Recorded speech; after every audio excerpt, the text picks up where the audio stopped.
আসসালামু আলাইকুম। আশা করি সবাই ভালো আছেন। আমিও আলহামদুলিল্লাহ ভালো আছি।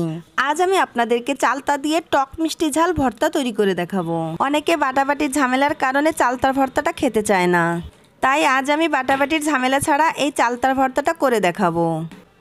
আশা করছি আমার এই ভর্তা রেসিপিটি আপনাদের খুবই ভালো লাগবে। তাহলে চলুন দেখে নিন কিভাবে ভর্তাটা তৈরি করতে হয়।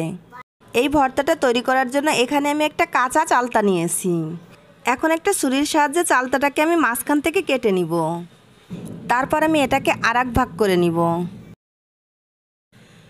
এখন আমি এই ছুরির সাহায্যে ভিতরে যে একটা নরম অংশ আছে এটা ফেলে দিব। তারপর আমি চালতাকে টুকরো টুকরো করে কেটে নিব।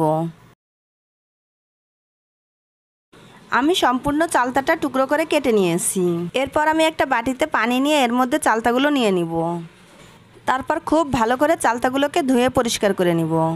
চালতাগুলো ভালো করে ধুয়ে পানি ঝরিয়ে আমি একটা ব্লেন্ডারের জারে নিয়ে নিচ্ছি। আমি এই চালতাগুলোকে থেতলানোর মতো করে ব্লেন্ড করে নিব। আপনারা চাইলে পাটায়ও থেতলিয়ে নিতে পারেন। চালতাকে আমি ব্লেন্ড করে নিয়েছি। দেখে নিশ্চয়ই বুঝতে পারছেন এটা কিন্তু আমি পেস্টের মতো মিহি করিনি। এখন আমি এর মধ্যে দিয়ে দিচ্ছি 1 টেবিল চামচ ধনিয়া পাতা কুচি। তারপর দিয়ে দিচ্ছি হাফ চা চামচ চিলি ফ্লেক্স। আপনারা চাইলে এখানে কাঁচামরিচও কুচি করে নিতে পারেন। তারপর দিয়ে দিচ্ছি স্বাদ মতো বিট লবণ। দিয়ে দিচ্ছি 2 চা চামচ চিনি। আমি এখানে কাঁচা চালতা নিয়েছি তাই চিনির পরিমাণটা একটু বাড়িয়ে দিয়েছি। এবার একটা চামচ দিয়ে সব কিছু নেড়েচেড়ে খুব ভালো করে মাখিয়ে নিব। ভালো করে মাখিয়ে নিলেই চালতা ভর্তাটা তৈরি হয়ে যাবে।